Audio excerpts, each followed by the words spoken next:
Shalom from Israel. I'm Avi Melamed, founder and president of Inside the Middle East Intelligence Perspectives. In this briefing today, I'm going to talk about the crisis in Yemen. In the last couple of weeks, we have witnessed increasing, intensified violence and dramatic events in different arenas in the Middle East, in Lebanon, in Syria, in Iraq. We have witnessed an intensifying hostilities in Yemen. Dozens of missiles launched from Yemen on Saudi targets, drone attacks, attacks at the Gulf, and we've witnessed this escalation all around different parts of the Middle East. Though those arenas are kind of like geographically remote one from the other, there is a connection between the things. However, today I would like to provide you an additional specific perspective talking about the situation in Yemen, the severeness of the situation in Yemen. It's important to understand what's the background, what's going on. And in the end, I will also refer or bring some ideas how to address this very fragile and dangerous situation right now that we see in Yemen.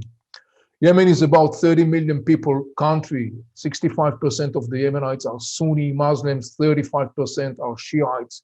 The Shiites in Yemen are also assembled in a tribal structure known as Houthis, traditionally based in the northern part of Yemen, bordering Saudi Arabia. When you look at the history of Yemen, it's mostly a story of chronically failing state, power struggle between the tribes, power struggle between different ideologies, nationalists, Islamists, socialists, and others actually torn that state apart. The situation in Yemen got more severe following the outbreak of the Arab Spring in the end of 2010. Following the events in Yemen, the riots and demonstrations, Yemenite dictator Ali Abdullah Saleh, originally Shiite, who ruled Yemen for more than 30 years, resigned his position. A new government was assembled in Yemen, and the new president of Yemen is Abd Rabbu Mansour Hadi, that used to be Saleh's deputy. In September 2014, Houthi tribes in Yemen are launching a military coup. They are ousting the Yemenite government who flee to Aden. Shortly afterwards, I wrote an article in which I wrote, as the world's attention in the Middle East focuses on ISIS, it is no less important to closely watch the events and developments in Yemen. My warning was very valid. During that period of time, between September 2014 and March 2015, the Saudis were trying to foster a political solution to the crisis in Yemen. They failed. And in March 2015, a Saudi-led Arab coalition, including United Arab Emirates and other factors, militarily intervened in the evolving war in Yemen. Ever since, the war in Yemen has been escalating. The war was not contained only to the Yemenite territories. It exceeds the borders. We witnessed attacks of Houthis in the Red Sea. We witnessed attacks of Houthis in Saudi Arabia.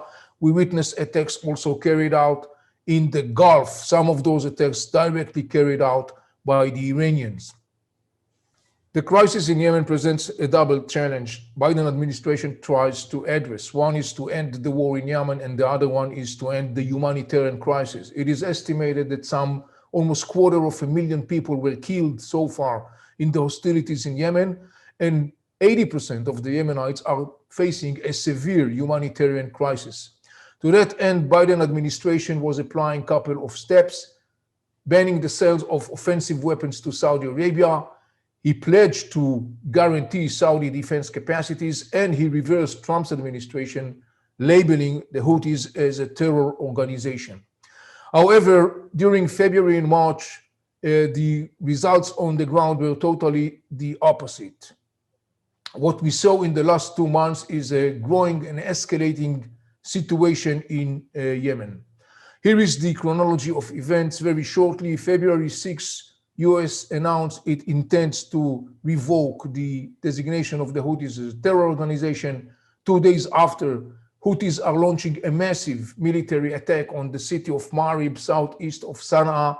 1.5 million people lives in the city. Many of those people, by the way, are Yemenite who are dislocated. In other words, humanitarian crisis in Yemen further intensified and escalates. February 25th, an Israeli-owned cargo ship is apparently attacked at the Gulf of Oman, apparently directly attacked by the Iranians. A couple of hours later, in response to constant attacks by Iranian-backed Iraqi Shiite militias on US targets in Iraq, the United States launched an aerial attack on an Iranian military facility located in East Syria in proximity to the Syrian-Iraqi border. Since the beginning of March, we have witnessed a further escalation of the situation in Yemen.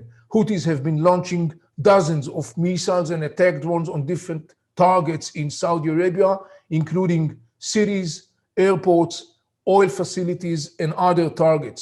The Saudis were kind of like self-restrained for a while, and then on March 7th, Saudis' patience come to an end. The Saudis launched an aerial attack on Sana'a, targeting the Houthis' military strongholds in Sana'a.